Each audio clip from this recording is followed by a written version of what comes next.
Dear student, ये video Bharat और चीन के सैनिकों के बीच हुई झड़प संबंधित है। भारत और चीन सैनिकों के बीच एलएसी पर जबरदस्त रूप से झड़प की खबर आई है। इसी बीच भारत के रक्षा मंत्री राजनाथ सिंह के आवास पर विदेश मंत्री जयशंकर प्रसाद तथा सेना प्रमुख जनरल मनोज मुकुंद तथा सीडीएस जनरल बिपिन रावत के बीच एक बैठक की गई कि कैसे भी इस मसले को निपटाया जाए। रात को ही गलवान घाटी में, ये देखिए मैप के द्वारा आपको बताऊँ मैं, रात को ये गलवान घाटी के जब दोनों सैनिक जब वापस जा रहे थे, जो पीछे हटने की जो प्रक्रिया होती है उसके दौरान दोनों सैनिकों के बीच जबरदस्त रूप से हिंसा हो गई और ये झड़प इतनी हिंसात्मक हो गई कि भारतीय सेना के कमांडिंग ऑफिसर कर्नल पद पर रहने वाले उनके साथ साथ 2 भारतीय सैनिक शहीद हो गए तथा ऐसा भी खबर लग रहा है कि चाइना के 5 सैनिक भी मारे गए हैं। लेकिन चाइना की तरफ से अभी भी कोई भी ऑफिशियल सूचना ऐसी दी नहीं गई है कि वहाँ से कितने सैनिक मारे गए या क्या हुआ है। चाइना से उम्मीद भी न लगाइए कि ऐसी कोई रियल खबर वो देगा, क्योंकि कोरोना मसले के बीच आज तक चाइना ने कोई खबर बताया ही नहीं। कितने मरीजों की मृत्यु हुई, कितने मरीज एडमिट हैं या कैसे हुआ, आज तक कुछ नहीं खबर नहीं दिया। चाइना से उम्मीद करना बेकार है। लेकिन फिर भी चाइना का एक विशेष मुखपत्र यानी वहाँ का एक प्रसिद्ध न्यूज़पेपर है जिसका नाम है ग्लोबल टाइम्स। वहाँ के एक पत्रकार, काफ़ी फेमस पत्रकार जिनका नाम है हु सीजिन ने जब उनका ट्विटर अकाउंट जब पढ़ेंगे आप तो उसमें आपको पूरी तरीके से समझ में आ जाएगा। उन्होंने सोशल साइट पर ये पूरी तरीके से जानकारी दी कि जो इन दोनों झड़प के बीच जो चीनी पक्ष है उसको भी काफ़ी हद तक नुकसान उठाना पड़ा है। अगर उनके ट्वीट को अगर ठीक से आप पढ़ें तो उसमें कई सारी लाइन्स ऐसी हैं जो कि काफ़ी समझने वाले से। Don't be arrogant to misread China resistant as being weak. इसमें ये देखिए, उसने ये कहा है कि डोंट बी एरोगेंट यानी भारत ज़्यादा एरोगेंट यानी ज़्यादा उत्साहित न हो, क्योंकि देखिए ये जो इस तरह की लाइंस कौन बोल सकता है। जैसे कि अगर कोई जो पक्ष जिसका पक्ष कमज़ोर होता है, सामने वाले पक्ष जिसका मजबूत होता है, तो कमज़ोर पक्ष वाला व्यक्ति अपने जो मजबूत वाले पक्ष को होता है ऐसी तरह की लाइन का वो प्रयोग करता है। तो कहीं ना कहीं इस ट्वीट से आप अंदाज़ा लगा सकते हैं कि चाइना को भी काफ़ी हद तक नुकसान झेलना पड़ा है इस झड़प में। ठीक है, अब समझिए वहाँ के अलग अलग लोगों द्वारा भी काफ़ी इसकी निंदा की जा रही है। वहाँ का प्रसिद्ध न्यूज़ चैनल जिसका नाम है एएफपी न्यूज़ एजेंसी ने भी काफ़ी हद तक ये कहा है कि जो भारत के सैनिक हैं उन्होंने सीमा को क्रॉस किया। यानी कुल मिलाकर ये दिखाया जा रहा है पूरे विश्व भर में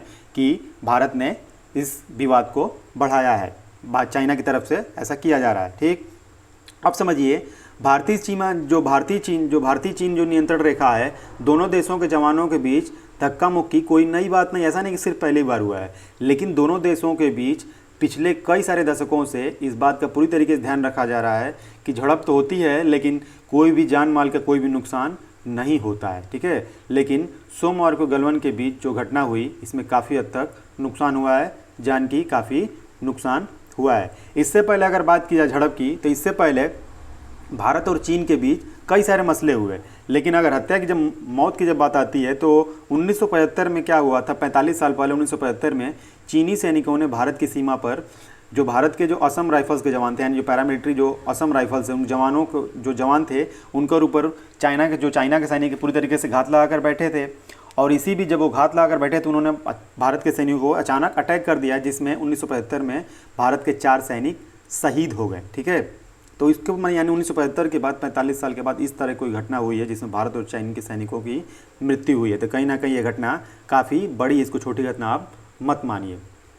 ठीक है, समझिए।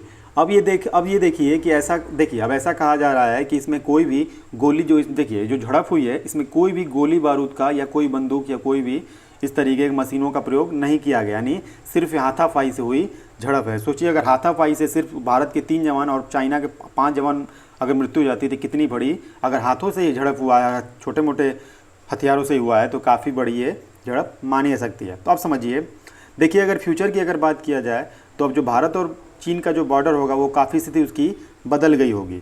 भले ही भारत सरकार और चीनी गवर्नमेंट द्वारा अब इस मसले को निपटारे की बात चल रही हो, लेकिन अब हो सकता है कि जो चीन है वो भारत के सिक्किम, अरुणाचल प्रदेश और वहीं देखा जाए तो लद्दाख के साइड से वो कुछ दिनों के बाद, वर्तमान समय में तो नहीं लेकिन कुछ समय के बाद हो सकता है कि चाइना की तरफ से झड़प देखने को मिल सकता है।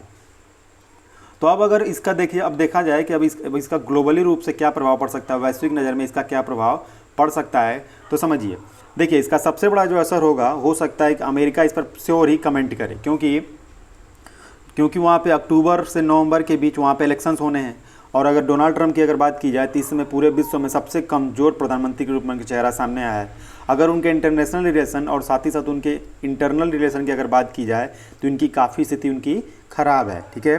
तो अब उसको काफ़ी हद तक उसको अच्छा सुधारने के यानी अपने आप को मजबूत दिखाने के लिए हो सकता है कि इस मसले में वो कूदें, हो सकती इसलिए हो सकता है कुछ ही दिनों बाद 1 से 2 दिन बाद आपको अमेरिका द्वारा इस पर कमेंट करने को या सुनने को आपको मिल सकता है।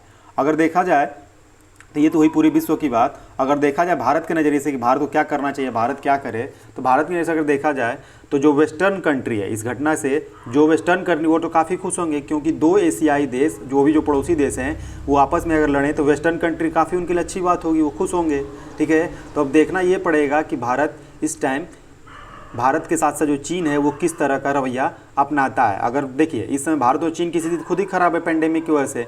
यूं ही अगर बात की जाए भारत की इकॉनमी की, तो भारत की इकॉनमी के मामले में तो भारत की स्थिति और ख़राब है। कोरोना वायरस का जो पेंडेमिक जो इफेक्ट है वो चल ही रहा है इस समय, तो यानी कई तरीके से इस समय दोनों देश परेशान है और भारत तो खुद ज़्यादा ही परेशान है।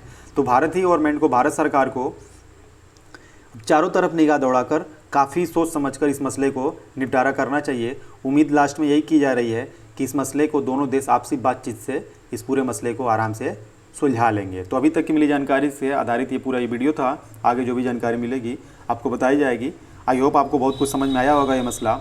तो ये वीडियो आपको कैसा लगा कमेंट करके ज़रूर बताइएगा। चैनल को सब्सक्राइब और शेयर ज़रूर करिए। Thank you.